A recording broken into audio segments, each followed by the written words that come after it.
Hey, I'm Bobby Busch. I'm with Here Magazine. I'm here with Brian Thomas and George Deal from Halloween. Halloween, man. Yeah, what he said. Halloween, and it's halfway to Halloween here at the Token Lounge. Well, it's a little past halfway, but close enough. Man, I tell you what, you have no idea my memories of you guys.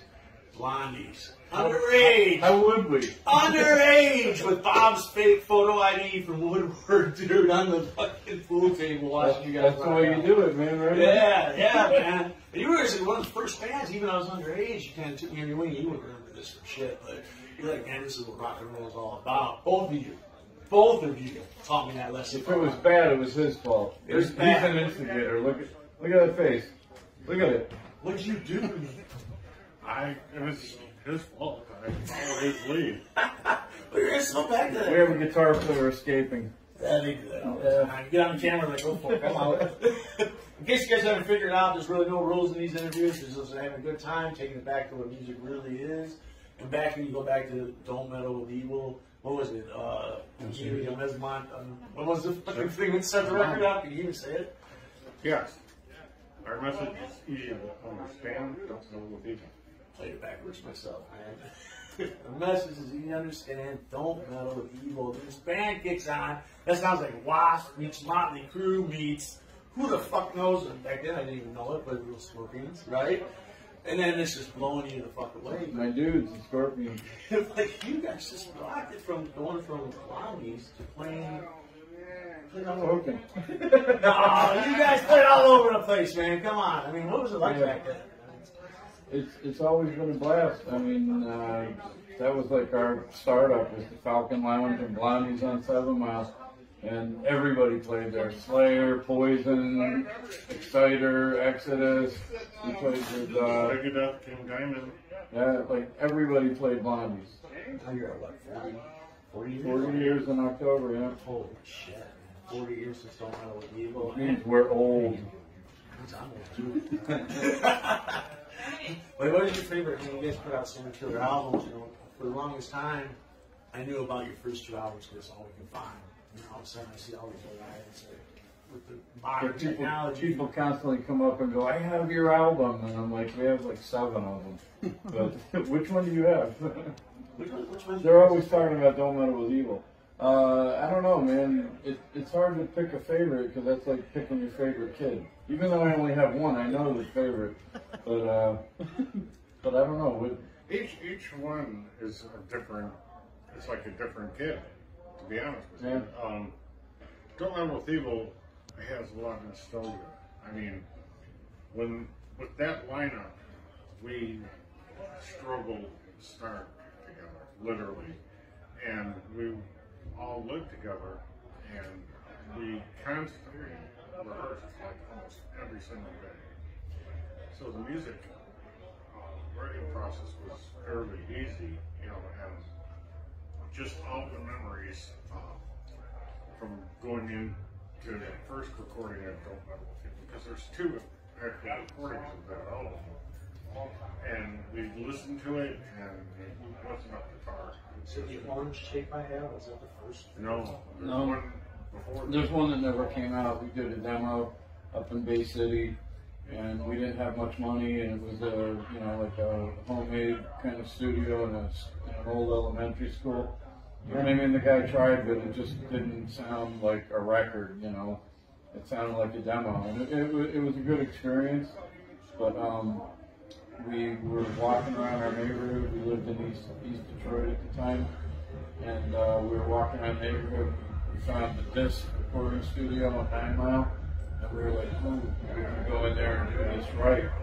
So his family put up some money, and we went in. We had 30 hours to do the whole thing: record, mix, master, in and out the door. A lot of that album was like one takers. We didn't know what the hell we were doing. Scared to death. Wasn't on the first recording session. We wrote it in the studio. Bill was just like tuning his drums, getting levels, and he kept doing this pattern. And I'm like, "What is that?" He's like, "I'm just fucking around." I go, "Play it again, play it again." So he did it. I go, "That needs to be in a song." So then George started, playing the bass part, and Rick jumped in. And I'm like, writing down lyrics all, all fast and everything. And I don't know, in about 10 minutes, Scared to Death happened, like right there, spontaneously in the studio, and it got, on the album. So we had some great musicians to come in and out the band. As great as that all was in the saga, I think for me the music progressed, and I like those just as much for different reasons. And when we got to the No One Gets Out stuff, we added more influences that that we were into. When we did Don't Meddle with Evil, Rick was into the Randy Rhoads and Eddie Van Halen a lot. And then as the lineups changed, Donnie and Tim were into Slayer and Obituary and stuff like that. So naturally, we got heavier, and that was fun, to take your balls out and really fucking, go crazy. And I don't think a lot of people know that your lineups have changed a lot over the years, but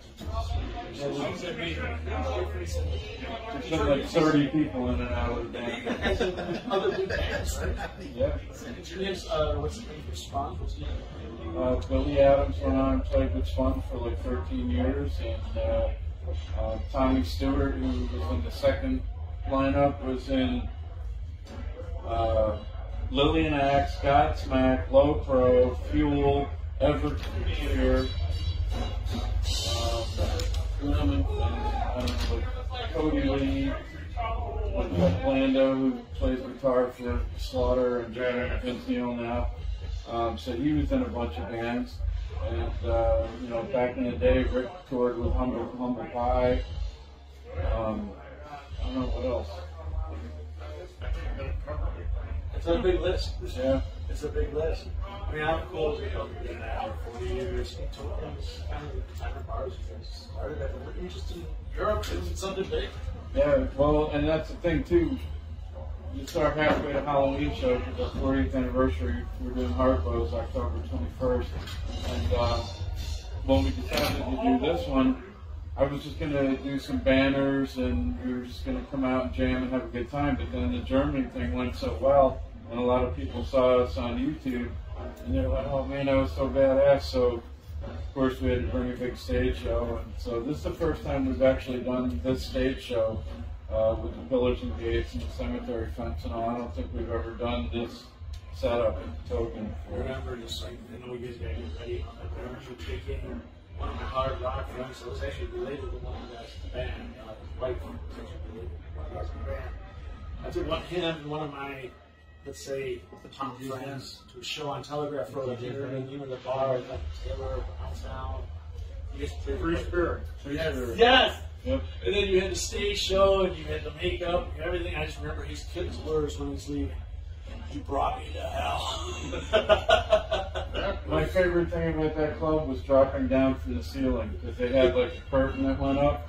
So I would like hang from the rafters, and then the band would start playing, and I would just like drop from the ceiling onto the stage. Be like, what the fuck? But anything new for Halloween coming out? I mean, we've been working on an album since before COVID. And, I mean, obviously, just like the rest of the world, COVID kind of, sidelined a lot. But we got a lot of good songs, and we're still working away at it. But then, right after COVID, it's our 40th anniversary year. I just gotta grab something real quick. It's our 40th anniversary year, so we've been busy getting ready for Germany, and then these two shows.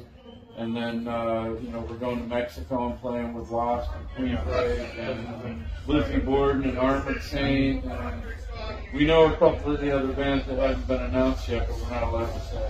There's some big names. Thanks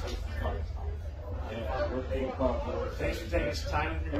George, thanks for taking some time over there. We got to get ready to go on stage, so thanks for checking it out. Check out Halloween. Where can they find you? Halloween? What's Halloween. It's the HeavyMetalHorrorShow.com and Facebook, Halloween Detroit. All right.